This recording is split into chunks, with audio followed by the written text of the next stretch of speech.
depan sini.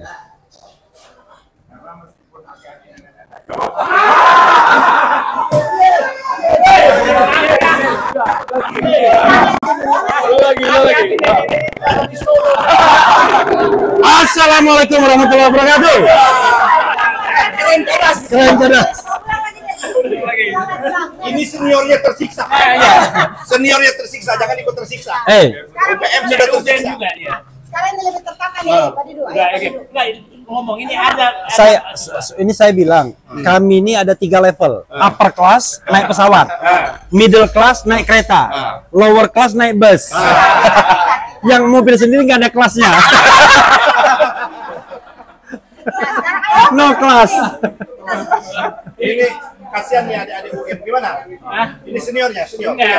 Sekarang tuh apa namanya? Ya udahlah. Oh, dia UGM juga? BEM. Oh, BEM. BEM yang mana? BEM UGM. Oh, ini Theo. Oh, yang Theo yang sombong itu ya? Masa dia saya telepon nggak mau dia? Nggak bisa. Karena tahu dia Refli Harun anti Jokowi. Jangan-jangan ini UGM yang pro Jokowi, jangan. Kalau udah ngomong bahwa Jokowi itu alumni paling memalukan, Mas. Loh, kalau alumni paling memalukan itu berarti ada ijazahnya. Harus pernah kuliah aja udah alumni. Nggak bisa, itu kagama. Itu lulusan. Itu kagama versi Ganjar. Dia Yang ngubah statuta. UGM sudah membuka kelas jauh, kelas pasar pramuka. Harapan kami. Jangan. Sebelum harapan dipasang dulu nih barang. Bungkus Pak Eko. Ya, oke. Nah, ya, tuh. Ya gimana harapanmu? Ayo mainkan. Mainkan. Rakyat Indonesia sudah sedemikian dibuat tidak percaya pada pemerintah. Prabowo punya PR besar, mengembalikan kepercayaan publik. Dan itu tidak cukup dengan makan bergizi gratis, itu tidak cukup dengan sekolah rakyat, itu tidak cukup dengan Danantara, itu tidak cukup dengan Koperasi Desa Merah Putih. Yang harus dilakukan Prabowo adalah melakukan kebijakan revolusioner. Tangkap Jokowi. Tangkap Jokowi. Salah satunya apa? Salah satunya apa? Biarkan Pak Prabowo dan kroninya memikirkan itu. Kalau resapel gimana? Gimana? Ini masih bagian nih ya. Nah, ini satu lagi. Coba kamu ngomong. Yang berani. Berani. Mas Adi jangan Apa yang harus segera dilakukan? Ini bangsa ini kan kalian masa depan kalian cuma desu, masa depan suram. Ini dong, dipindahin dong. Nah, apa masa depan? Kamu siapa? sudah diwakili ketuanya. Ya, Oh, dari ini BEM juga. Oh, kamu otoriter sekali. Dia tahu, siapa tahu dia punya pendapat yang berbeda. Karena belum briefing ini. Boleh ngomong. Kamu bagian apa? Justru belum. Bagian apa? Di kemasyarakatan, Pak. Oh, kemasan. Ini kalau dilihat aktivis UGM banget ini. Agak beda sama kau, itu agak celing-celing. Untuk pemerintah Prabowo, tolong perhatikan Kaum rakyat, sudra. jangan senanya sendiri dan jangan mendengarkan para penjilat yang ada di sekitarnya. Oke. Ini kami, Koalisi Aksi Menyelamatkan Indonesia. Kira-kira ada penjilatnya nggak? Oh, tidak ada jelasnya, Pak. Nggak ada? Nggak ada. Untung kamu nggak noleh kanan kiri. Jadi penjilat-penjilat di sekitar Prabowo apa harus di Berangus. Oh, di Brangus. Seperti itu, Pak. Oke. Terima kasih di Nih, kita sebelum Bang Saidi pulang ya. Kita minta kesan dan pesannya. Bagaimana seharusnya kami bersikap ke depan Koalisi Aksi Menyelamatkan Indonesia? Silakan. Enggak, kalau kita lihat pidato Pak Gatot tadi malam, saya menduga bahwa itu hasil pembicaraan di Hambalang antara Pak Gatot dengan Pak Prabowo untuk disampaikan ke Refli Harun dan kawan-kawan. Oke. Tapi sama Refli Harun nggak berhasil ya? Enggak, dia Pak Refli Harun berhasil mengingatkan terus Prabowo. Nah, itu keberhasilan. Kalau berhasil mengajak Refli Harun masuk ke pemerintahan, itu gagal Prabowo. Gagal.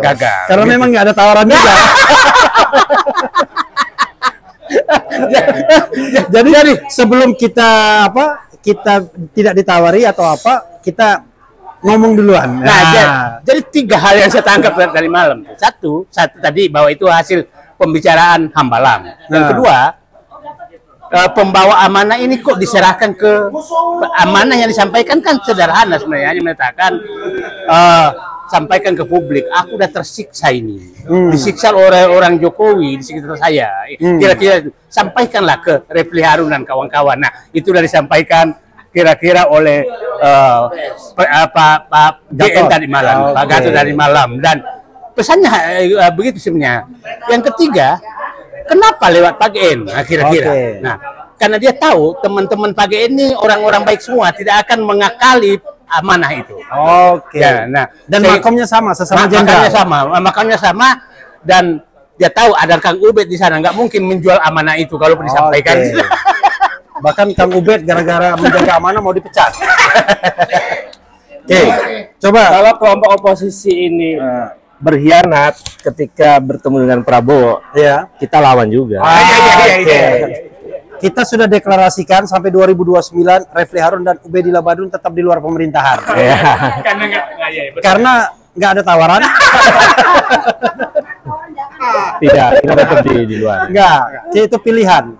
Rational choice, ya kan? Bersama Tio dari UGM. Luar biasa ya. Kamu jangan sombong lagi kalau di teleponnya. Nggak mau dia di telepon. Saya mau wawancara nggak mau. Padahal bagus sekali dia kemarin. Dia menulis surat kepada rektor UGM, nggak percaya. Gimana? Mosi tidak percaya. Mosi tidak percaya. Dia rupanya takut ditunggangi RH Channel. Kita nggak ada. Perasaan saya belum bilang itu kok sudah tahu Mas. Ada tahu. Karena sensitif. Saya juga pernah jadi ketua BEM soalnya. Oke. Ada wartawan senior juga sini Mas Teguh. Mana? Ini. Mas Teguh. Nih, Mas Teguh. Apa tuh? Mas Teguh tadi ngasih saya buku. Yes. Judulnya apa tadi? Reunifikasi Korea Game Theory. Reunifikasi Korea Game Theory. Mas Teguh.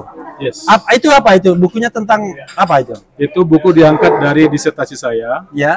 Membicarakan tentang kemungkinan peluang penyatuan kembali Korea Utara dan Korea Selatan. Oke. Jadi menggunakan pendekatan game teori dan two level game. Oke. Oleh Putnam. Tapi kan two level marketing ini. Two level game teori. Okay. Pada waktu tolong dibaca, itu penting. Jadi saya memang ini dapat privilege untuk berkunjung ke Korea Utara belasan kali, juga ke Korea Selatan belasan kali. Jadi ini buku objektif. Karena kecintaan saja pada isu ini. Nah, maksudnya bisa masuk ke Korea Utara itu gimana caranya? Karena bersahabat. Bersahabat dengan Kim Jong Un.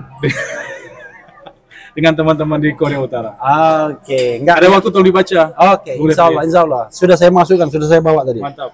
Sukses. Oke. Cerdas. Apa? Cerdas tangkas. Bukan. Keren cerdas. Keren cerdas. Kamu saya berapa bertiga, Pak? Hah? Oh, ada foto bertiga juga. Oke. Saya pernah nyobain sigaretnya Pak Teguh. Masa? Loh, ada sigaretnya juga? Ada, aku punya cerita juga. Oke, luar biasa. LST Independiente. Dulu kita dikasih almarhum Rizal Ramli kan. Mas, tadi kepotong sedikit, kasihan sayang sekali. Dan Gede Seriannya kepotong semua. Jadi saya minta ulangin lagi. Nah, ini tidak live, tapi kita nanti langsung inikan. Ini saya pegang aja. Dipasang atau dipegang? Terserah. Jadi ngomong apa sih tadi itu? 2 pertanyaan. Pendapat pribadi tentang pemerintahan Prabowo dan kemudian sikap KAMI seharusnya. Oke, terima kasih Bung Refli. Jadi memang orang kalau melihat kebijakan pemerintahnya Pak Prabowo itu terutama hubungannya dengan Pak Jokowi itu mixed feeling ya. Atau bahkan orang yang ini jadi confused gitu ya. Bingung sebenarnya apa sih, bagaimana sih sikap Pak Prabowo itu dengan Pak Jokowi. Kenapa kita khusus bicara soal Pak Jokowi? Karena kan memang ini penilaian publik.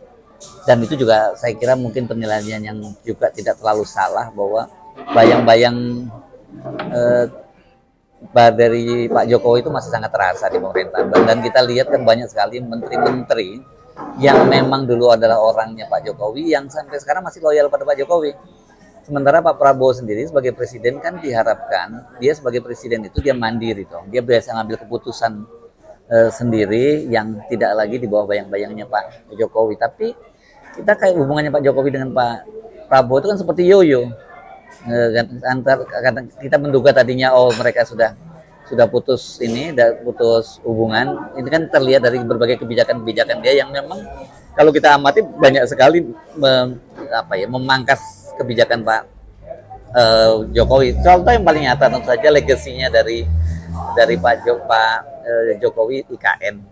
Kemarin aja kan Pak Prabowo sama sekali sempat menyinggung itu sebagai warisan itu, tapi ketika kita ngomongin kemudian anggarannya itu malah nggak disebut sama sekali. Ibu Sri Mulyani malah bilang dia lupa, dia nggak tahu soal anggaran IKN itu. Artinya kan ya berarti orang akan menafsirkan bahwa Pak Prabowo sudah meninggalkan Pak Jokowi.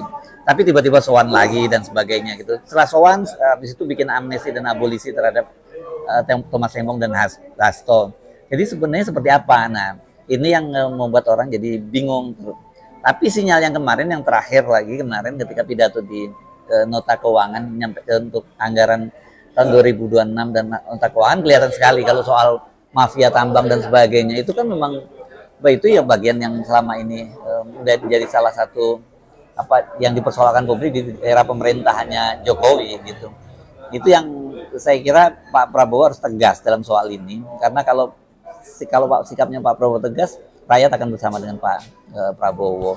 Nah, bagaimana dengan sikap kami, Koalisi Aksi Menyelamatkan Indonesia? Sikap kami itu harus terus menjadi kelompok yang kritis, yang menggonggongi pemerintahan, apalagi dalam pemerintahan Indonesia sekarang yang sebenarnya praktis sama sekali tidak ada oposisi. Kalau di parlemen itu sudah selesai oposisi. Tadinya ada PDIP, tapi PDIP kan kemudian juga mendukung pemerintahannya Prabowo, meskipun sejauh ini belum masuk ke kabinet.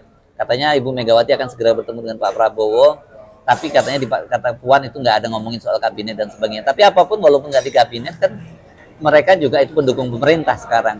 Jadi koalisi kami itu Koalisi Aksi Menyelamatkan Indonesia posisinya harus menjadi lebih penting sekarang gitu, di tengah situasi bahwa bukan hanya di parlemen tidak ada oposisi, tapi civil society juga terpecah, karena beda dengan kayak Jokowi kemarin, Jokowi yang terakhir-terakhir ya, bukan dengan sekarang ini. Betul orang juga tadi tuh ada yang sebagian sudah mulai bimbang dengan pemerintahnya Prabowo, tapi sebagian juga lebih mendukung. Jadi saya kira kami harus tetap menjalankan posisi semacam ini, terus menjadi penggonggong pemerintahan. Dengan begitu pemerintah kalau nggak ada oposisi itu berbahaya, nanti jadi tidak ada kontrol sama sekali. Itu kira-kira Bung Refli.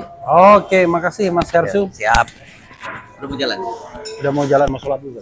Ya sholat dulu aja lah. Iya, tanggung. Sholat cepet di sini, jam 12 kan? Enggak, jam 12 katanya. Oh ya? Iya. Oke, sudah, sampun. Jalan-jalan nggak apa-apa. Si Reski gimana si Reski ini? Reski kok? Kita lihat jadwal. Reski kok dimatiin dulu.